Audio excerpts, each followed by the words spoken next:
Welcome to episode 333 of my first time trying to make some money with stock photography. I'm Angel. Hi.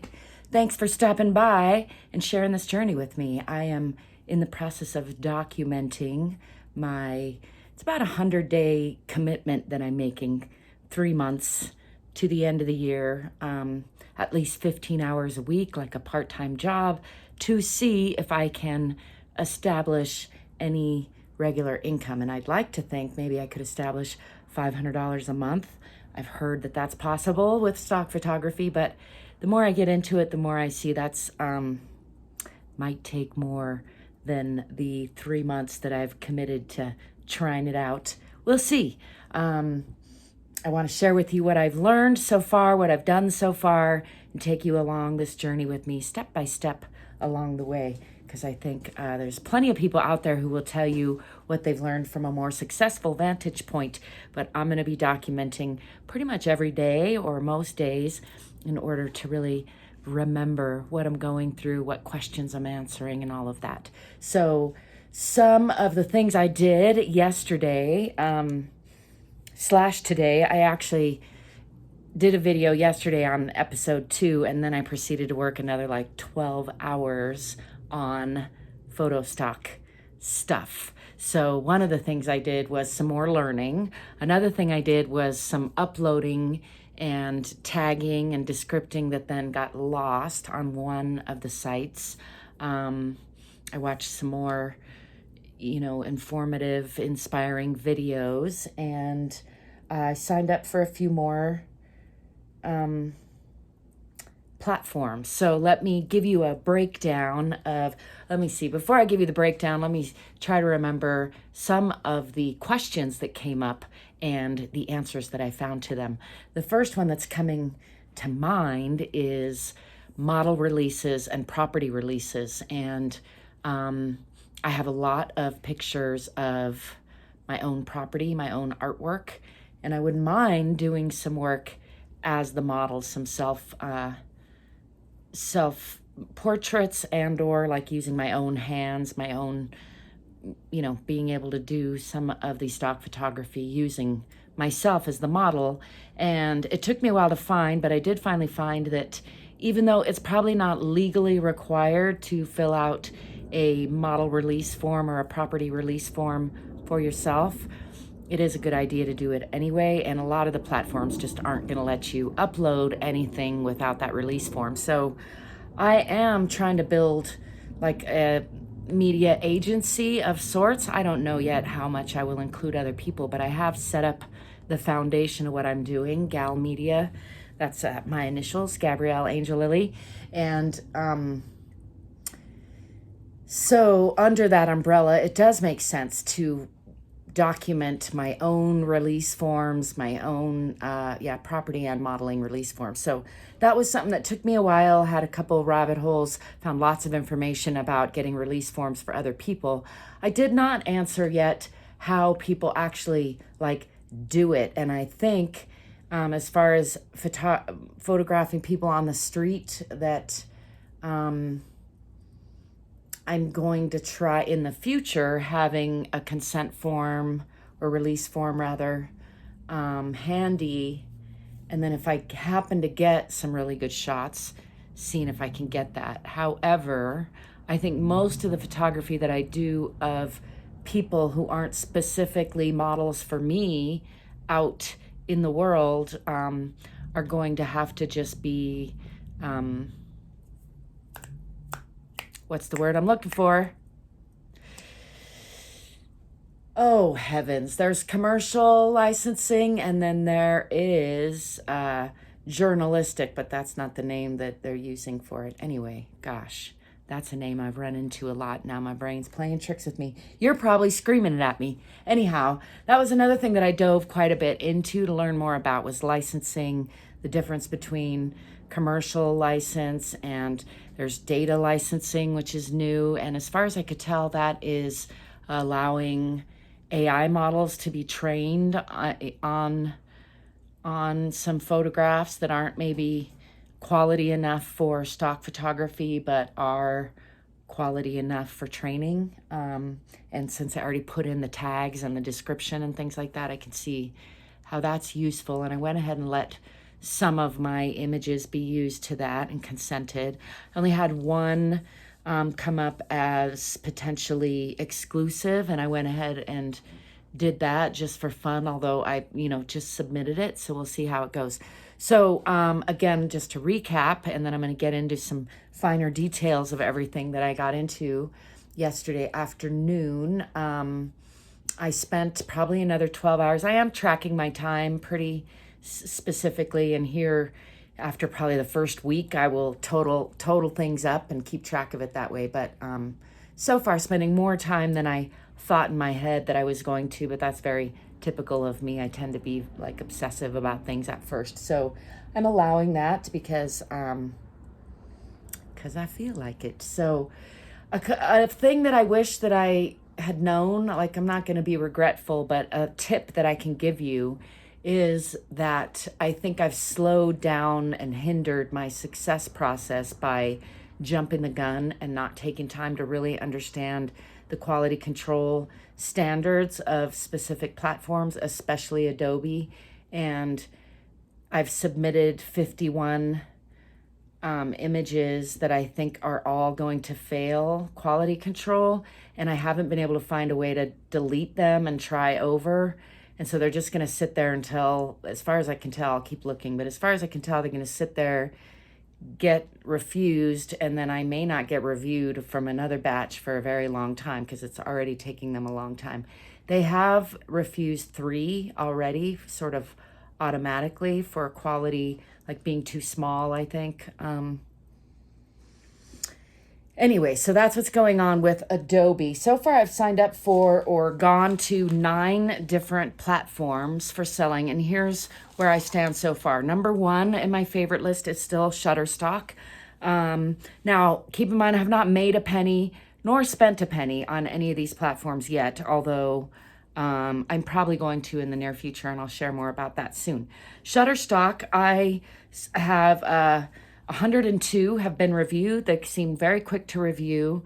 They've given me good feedback. I have 47 in my portfolio on Shutterstock. That's the most of anywhere else.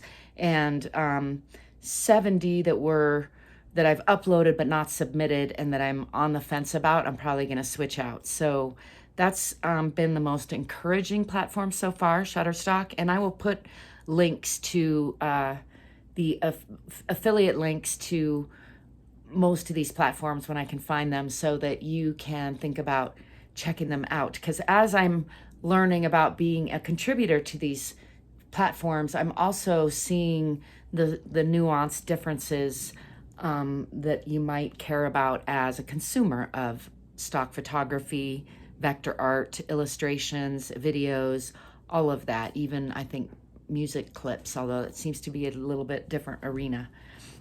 Number 2 on my list is 500px.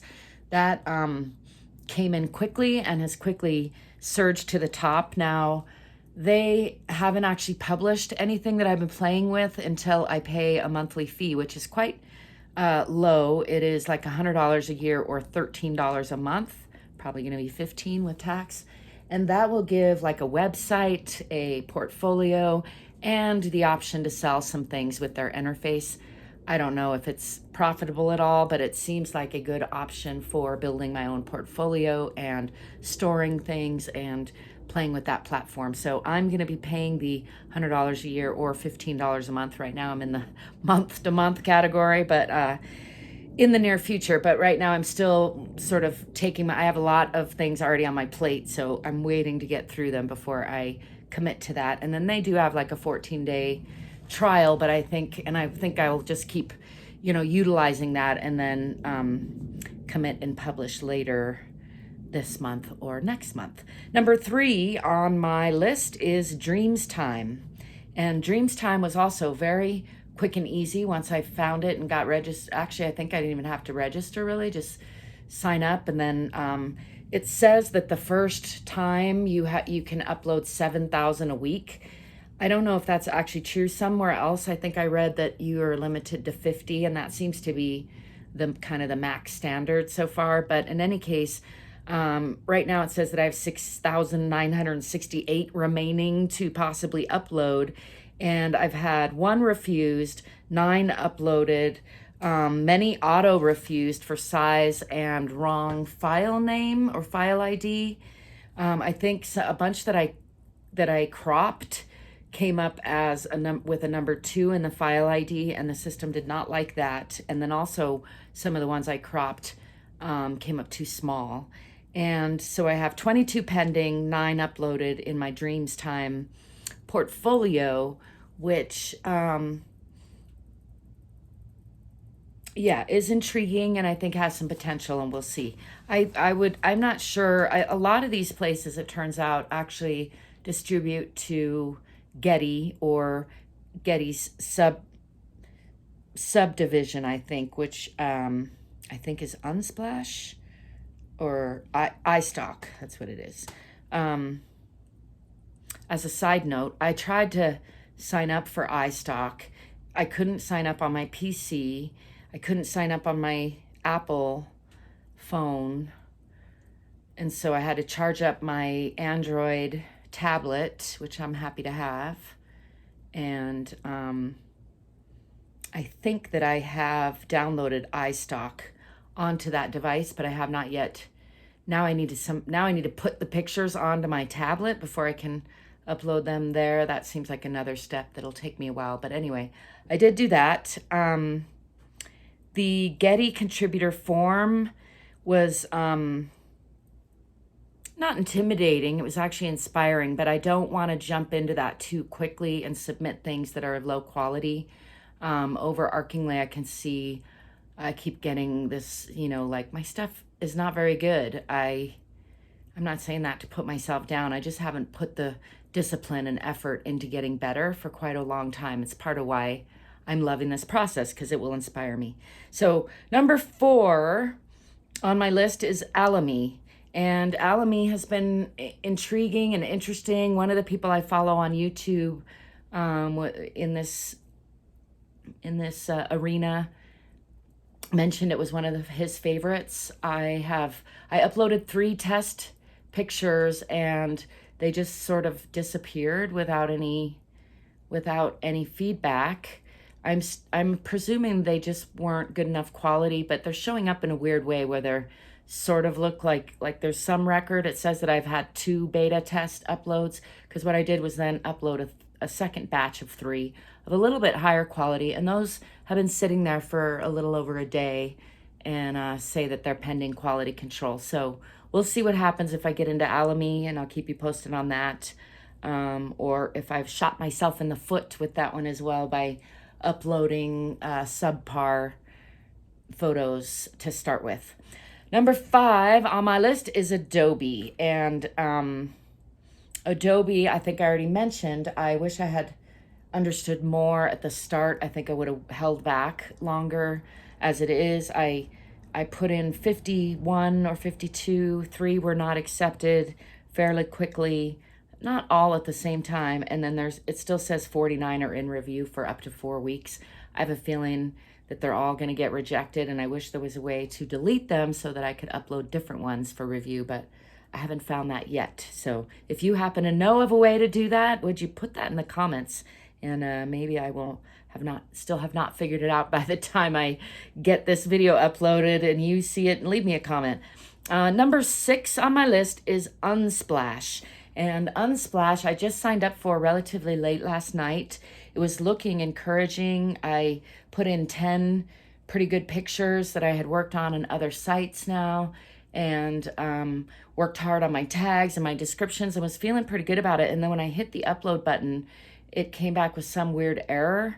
And I think that the error was that I hadn't confirmed my account. So again, a case of me jumping the gun a little bit. And when I did confirm my account and go back, there was no record of the 10 images that I spent an hour or 2 putting metadata onto. So that was disappointing, but kind of par for course of the learning curve. Number 7 is Getty and iStock. And I think I mentioned that I'm going to take my time with them, but I do have my foot in the door, so to speak. And I've downloaded the iStock onto my tablet, and I think that to be a Getty contributor, I'm going to have to wait until my portfolio is something exists and is good.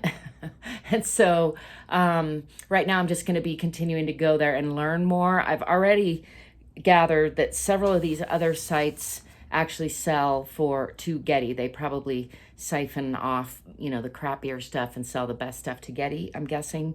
It has more care up front, less delay, less rejection, more organized. Oh, here's these are the list of things that I wrote down, but let me finish sorry, I got out of order on my messy list here. Number 8 is Stocksy.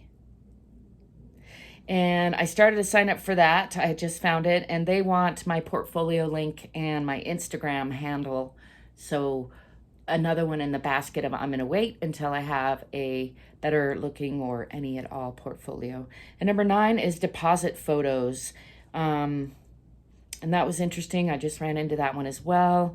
They wanted 5 examples and an uploaded ID. So soon in the near future, when I get a chance, I do have about 20 photos from my backlog that I've now been through enough platforms with that I feel are good starter photos. They're whether or not they're going to sell, I don't know. I'm gathering also through my experience that the things that I've liked to photograph the most, like plants and weird art and animals and flowers, are the things that are the most popular and the most saturated and the least likely to make me some money. So the things that are more likely to make me money, I just went to the grocery store and bought some foods that I will eat, but I will admit that my thoughts of photography, stock photography, have already colored my shopping list. And I bought some traditional local foods because those are on the list. Latin foods, Latino culture. And I happen to live in New Mexico and be familiar with a lot of that. And so I have some ideas that I'm going to play with, and I'm excited about that.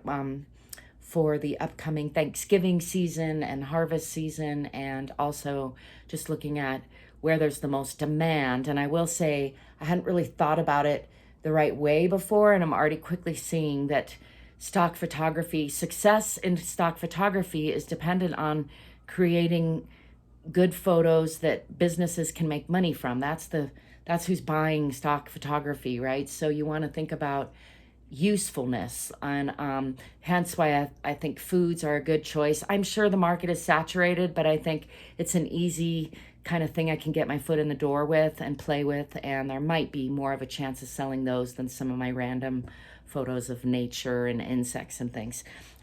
Brief list of what I wrote down as lessons for the day yesterday: more core up front, less delay, less rejection. I already mentioned that. I think that I'm slowing down my progress a little bit by jumping in. But then again, if you wait too long to jump in, that's just a different way of slowing it down, right? So I tend to be just a jump in and learn kind of person. But if you're not, or perhaps you can learn from my mistakes and save yourself a little bit of time and take that first day or two to really understand the rules, and then be a little more selective than I was at picking your first batch, so that you have a better start at getting reviewed and getting your photos up there on these platforms. I think I shot myself in the foot a little bit, but I will keep at it tenaciously because that's how I am. Number 2, more organized workflow. Still struggling with an old PC and an old camera. I'm grateful to have them both, but I can see how there's a whole lot of what I'm doing that will vastly improve once I get a system, get a few programs, get a computer that can run Adobe Lightroom probably, which, as far as I understand, is helpful for both organizing and for saving the metadata there so that I don't have to keep repeating it everywhere, because that is tedious and time consuming and gets old quick, and is really, I think, to really be successful, I'm going to have to get past that step. So improving my workflow, number 2. Number 3 is checking trends and assignments. Most of these platforms have a trend page, and a lot of them, an increasing number of them, actually have assignment pages. In fact, I think Getty works purely on assignments these days, or I can't remember if it was that one. Maybe it was the Stocksy. There are some platforms where once you're approved as a contributor, then you pick a certain assignment and there's a flat payment, like between $3 and $15 per photo. I think the average is like 500 or $1,000 a job. So that's an attempt to make stock photography a more lucrative, more reliable way of earning a living, which I appreciate, and perhaps you do too. Number 4 is better equipment. Boy, do I need some better equipment. I'll show you what I'm working with. My very dinged up Canon Rebel T6. It's pretty old already, and it wasn't top of the line when I got it, and I'm not very nice to it. I beat it up. I can't imagine. I was just thinking to myself, there's no way I don't have dust on the lens. So hopefully in the near future, I will be able to afford to get the equipment I have cleaned up, give it a little TLC at a professional shop. And then also definitely on my wish list is better equipment. And I'm going to be shopping for that and putting links down there in the comment or in the description section. So if you're interested in seeing what I find out, I'm sure I'll be making a video about that in the near future as I hone in on what the best next step for me is. And I really want to just share with you how bottom end I'm starting from. I'm really struggling with, minimal equipment. Now, I think with an iPhone, I've seen some review stuff going on where I think there might be a few of these platforms where you can get by with some iPhone pictures, but they're going to be pretty hard and you're going to quickly want better equipment. And even this Canon is very, and I have a bigger, not necessarily better, but I have a different lens for this that I can change out for some macro work and some of the studio work. I may do that, but overall, it's just not going to give me the crispness for some of the stuff that I'd like to do, so it has limitations. Now, I would say that all equipment is going to have limitations. The good side of that is that it's not super expensive. I think it's around $500, and that's a pretty good entry level. This is, as I mentioned, years old, but I know that Canon puts out entry level single reflex lens digital cameras probably every year, I imagine. Better skills. What's that? Number 5, better skills. Boy, have I been humbled on this process. And, I'd like to say, oh, it's my equipment or I haven't known or but I just haven't been very good. I haven't put in the time and effort and discipline that it takes to get better. I've been playing in photography as a hobby for many decades, since I would say even since before my 20s. But in my 20s, I took a photography class. This was before digital photography. I got some cool blue light coming in. And, back before everybody had cell phones and was taking pictures, I was the person in my group of friends and family that was always taking pictures. And I liked that role. And then everybody got them, and it sort of lost some of its magic, I suppose. And then I've recognized that I really like taking pictures. I like looking through a lens. I like looking for cool things to take pictures of. And so I've done a lot of that over the years for no pay at all. And I have just an obscene amount of content. And most of it is crap. But this process is inspiring me to go through more of it, find what isn't crap and utilize it, and so that I can get rid of most of it. And that feels good. And then hopefully up-level my skills. And not just hopefully, for sure I will. Already I have, just in the 3 days that I've been at it. And, I went and reviewed some of my camera settings because I realized that I've just been sort of fumbling my way through. And despite having taken a year of photography way back with a old school 35 millimeter camera, like many people, I've come to rely a lot on automation and lost some of those nuanced skills for how to really get the shot that you want. So I want to be improving my skills, and that's definitely on the list. And then last but not least is better software, and I guess I would say hardware too, to run the software. And that's just, yeah, those are on my list of things that I realize that I'm going to need as I move forward. ASAP, but also, you know, I'm going to continue moving forward from where I am and do the best I can with what I got. So I hope some of that was helpful. Let me know if you have any questions, any comments, any helpful tips for other people. Just once again to review, number 1 was Shutterstock. Number 2 was 500px. These are just in the order that I am currently liking them as a beginner. Keep in mind this is $0 of payment, and as I just went on, various degrees of frustration and encouragement. But so far, in the order of my favorites and or experience, Shutterstock, 500px, Dreamstime, Alamy, Adobe, Unsplash, Getty, along with iStock, Stocksy, and Deposit Photos. I got stalled there because I wrote down Printify and Etsy, and I have been starting to look at platforms to sell my own photos, the better ones that I pick out that are artistic or, you know, of higher quality. I think I'm not going to, hopefully I will progressively get better and build a portfolio of art that I want to keep to myself and not sell as stock. But meanwhile, the stock photography arena is a way to share what I'm doing, a way to encourage myself to get better, a way to expose myself to feedback. And yeah, I'm excited about it. Let me know what you think. Don't forget to like and subscribe, and check out the description if you want to find ways of supporting me, including some affiliate links and or interesting stuff that I've gotten into. Till next time, stay curious, stay courageous, stay free. Ciao for now.